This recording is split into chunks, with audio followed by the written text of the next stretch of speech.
Assalamualaikum warahmatullahi wabarakatuh. Saya Muhammad Fadrin Abdillah dari kelas Taklim Afkar Mutawasid B. Pada kali ini saya akan melakukan monitoring. Yang pertama membahas tentang zakat. Di zakat yaitu ada niat zakat fitrah. Bismillahirrahmanirrahim. Nawaitu an ukhrija zakatal fitri an nafsi fardalillahi ta'ala.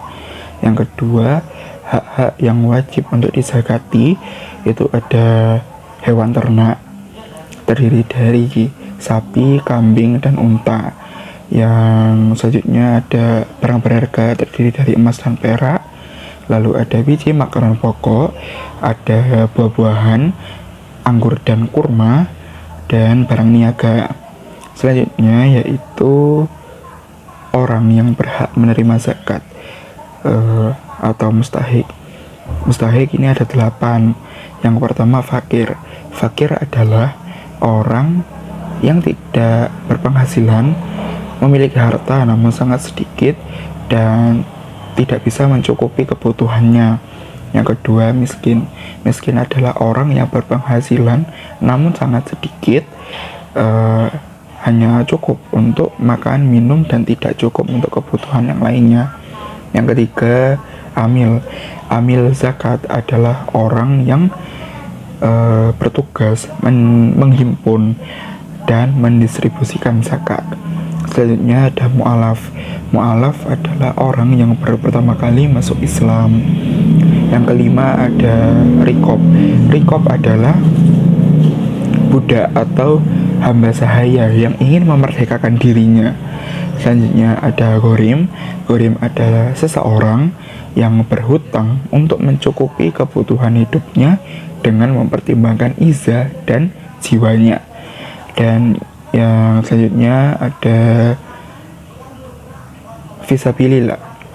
Fisabilillah adalah orang yang sedang dalam jalan Allah dengan bentuk jihad, dakwah, dan lain sebagainya. Dan yang terakhir ada Ibnu Sabil. Ibnu Sabil adalah orang yang kehabisan biaya pada saat perjalanan menuju ketaatan Allah. Ibnu Sabil bisa disebut juga sebagai musafir. Musafir orang yang bepergian jauh, seperti pelajar dan pekerja yang sedang berada di dalam perantauan. Untuk selanjutnya membahas tentang puasa. Yang pertama ada niat puasa Ramadan, yaitu Bismillahirrahmanirrahim. Nawaitu samagodin an adai farji syahri Ramadhana hadi sanati fardolillahi ta'ala. Yang kedua doa berbuka puasa, itu Bismillahirrahmanirrahim. Allahumma laka sumtu wa bika amantu wa ala rizkika aftartu birahmatika ya arhamar rahimin. Selanjutnya hari-hari yang diharamkan untuk berpuasa ada 5, yaitu 2 hari raya atau hari Idul Fitri, hari Idul Adha, dan yang ketiga adalah hari Tasyrik yang mana jatuh pada tanggal 11, 12, 13 Zulhijjah, yang mana masih dalam satu rangkaian hari raya Idul Adha. Selanjutnya yaitu sunnah puasa. Sunnah puasa ada 3: menyegerakan berbuka, mengakhirkan sahur, dan menghindarkan diri dari berkata keji. Selanjutnya yaitu hal-hal yang membatalkan puasa. Hal yang membatalkan puasa: sengaja memasukkan sesuatu ke dalam lubang, lalu muntah dengan sengaja, keluarnya mani, bersetubuh, haid, nifas, gila, murtad.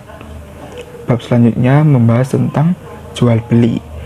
Jual beli atau bai dibagi menjadi 3, yaitu yang pertama jual beli barang yang nampak dan jelas. Jadi pembeli mengetahui apa yang ia beli nantinya, mungkin dari sifatnya, dari bentuknya ada di depan mata, dan penjual menghadirkan sesuatu yang dijualnya dengan nampak dan jelas. Yang kedua yaitu jual beli barang dengan mengetahui sifat dan dalam tanggungan, ini diperbolehkan. Jadi penjual memaparkan sifat dari barang yang dijualnya. Jadi ini sifatnya pesanan. Nanti pesanannya akan diberikan kepada pembeli dan sesuai dengan apa yang dipaparkan sifatnya dulu. Nah, yang ketiga itu ada jual beli barang yang tidak nampak dan tidak jelas. Jadi penjual tidak mengetahui apa yang akan ia jualkan kepada pembeli, dan pembeli tidak tahu apa yang akan ia beli nantinya karena barangnya saja tidak ada. Baik, untuk selanjutnya yaitu khiyar. Khiyar adalah memilih. Jadi dalam akad jual beli, pembeli akan diberikan pilihan. Pembeli akan berkhiyar, di mana pembeli akan melanjutkan akad jual belinya atau mengurungkannya. Terjadi antara kedua belah pihak yang mana belum terpisah. Biasanya penjual memberikan waktu dengan batas 3 hari. Jadi mungkin seperti penjual yang memberikan misalkan pembeli mengetahui bahwa suatu barang yang dibelinya itu ada kecacatan, maka pembeli dapat mengembalikannya kepada penjual. Setelah itu syarat-syarat hutang piutang, yaitu adanya harta yang dihutangkan itu ada nampak, jelas, dan murni halal. Lalu kepada si piutang atau pemberi hutang tidak mengungkit masalah hutangnya dan tidak menyakiti hati dari si penghutang. Lalu si yang hutang berharap ridha Allah dengan menggunakan hutangnya ini untuk digunakan secara benar. Dan yang terakhir yaitu si penghutang tidak melebihkan atau memberikan keuntungan kepada si piutang atau pemberi hutang. Jadi dari harta yang dihutangkan ini tidak akan berlebih atau tidak dikurang, jadi pas dengan apa yang diberikan atau dihutangkannya. Terus selanjutnya yaitu syarat tata cara pemindahan hutang. Yang pertama yaitu pemenuhan dari syaratnya, misalkan dari kerelaan atas pemindahan hutangnya. Lalu ada penerimaan dari apa yang dipindahkan hutangnya tadi. Lalu ada hak yang sama dalam tanggungan dan sepadan. Jadi jumlah yang dihutangkan dan yang dipindahkan itu sama. Lalu yang kedua dikategorikan ke jenis hutang yang mana. Jadi pemindahan hutang ini disebut hawalah. Hawalah dibagi dua, yaitu hawalah muqayyadah dan hawalah mutlak. Hawalah muqayyadah ini ketika misalkan contoh si B berhutang kepada si A, lalu si C berhutang juga kepada si B dengan jumlah yang sama, misalkan sama-sama hutang 10.000. Nah, akhirnya si B meminta untuk si C agar langsung membayarkan hutangnya kepada pihak si A, begitu. Nah, kalau hawalah mutlak itu misalkan saja si A berhutang kepada bank, lalu pada saat penagihan si A tiba-tiba menunjuk seseorang untuk membayarkan ke banknya langsung. Jadi tidak ada kaitannya seperti yang muqayyadah tadi. Selanjutnya ada jual beli yang dilarang. Nah, di sini tuh yang pertama ada maisir. Maisir ini taruhan. Jadi sebelumnya terjadi kesepakatan antara kedua belah pihak. Jadi pemenang akan mendapatkan keuntungan dari yang kalah.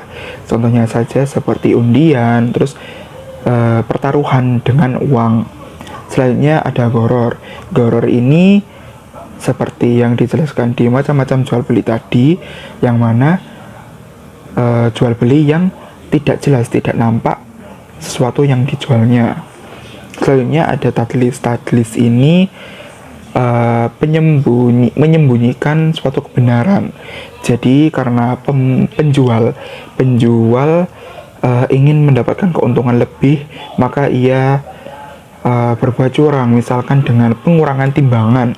Contohnya saja, misalkan membeli telur 1 kilo, tanpa kita sadari mungkin penjual telah mengurangi atau menyetel timbangannya yang diberatkan, atau mungkin dengan memasukkan telurnya tidak pas 1 kilo. Untuk selanjutnya ada riba. Riba itu penggandaan, misalkan hutang 10.000 dihutangi tapi ada syaratnya dengan pengembalian nanti bayarnya 2 kali lipat. Lalu ada gaben. Gaben ini pembohongan, misalkan dalam jual beli seorang penjual maka akan menaikkan harga suatu barang yang dijualnya, lalu dia berargumen mengatakan bahwa saya menaikkan barang yang saya jual ini karena barang yang saya jual ini sedang langka, sedang sulit untuk dicari. Oleh karena itu maka saya naikkan harganya. Nah, seperti itu kita harus mewaspadainya. Selanjutnya membahas hal-hal yang dilakukan ketika menemukan hal-hal yang dilakukan pada barang temuan. Jadi misalkan di jalan kita menemukan suatu barang, kita boleh membiarkan atau mengambilnya. Dan kalau mengambilnya, kita harus memiliki keteguhan hati bagaimana nantinya mau merawat, menjaga, dan meletakkan di tempat yang pantas untuk yang ditemukannya. Misalkan menemukan barang yang tidak tahan lama, atau mungkin contohnya makanan basah, kita boleh memakannya atau mungkin kita jual kembali dan lalu kita menyimpan uangnya. Selanjutnya untuk barang yang misalnya tahan lama, mungkin untuk kita bisa menyimpannya atau kita buat, misalkan kalau bisa kemaslahatan kesehatan bisa kita keringkan untuk menjadi obat dan lain sebagainya. Nah, kalau misalnya menemukan hewan, kiranya hewan yang membutuhkan makan, maka kita boleh memeliharanya, membiayainya, merawatnya.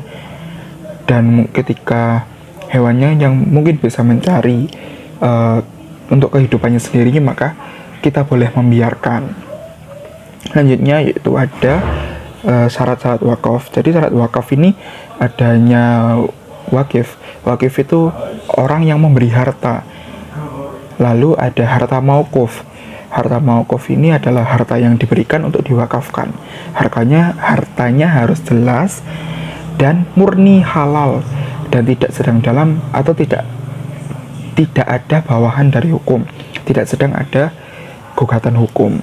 Lalu ada mauquf. Mauquf ini adalah orang yang menerima wakaf tersebut, dan seorang mauquf harus tegas mengikrarkan untuk apa wakaf ini ke depannya. Dan selanjutnya ada sigot. Sigot ini adalah akad yang diikrarkan.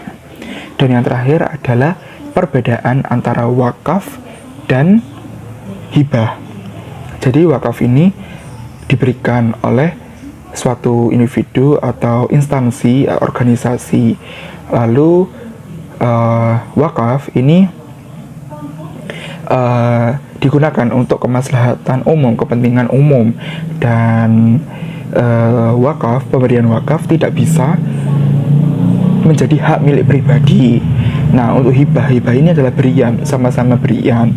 Nah, untuk hibah juga bisa dari individu atau instansi atau sebuah organisasi.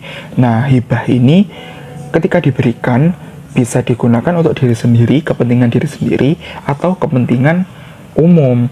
Dan nantinya hibah ini bisa menjadi diri sendiri, misalkan untuk sebuah individu menghibahkan barang ini kepada individu lainnya. Jadi individu lainnya ini memiliki hak penuh atas hibahnya tadi. Baik, terima kasih. Wassalamualaikum warahmatullahi wabarakatuh.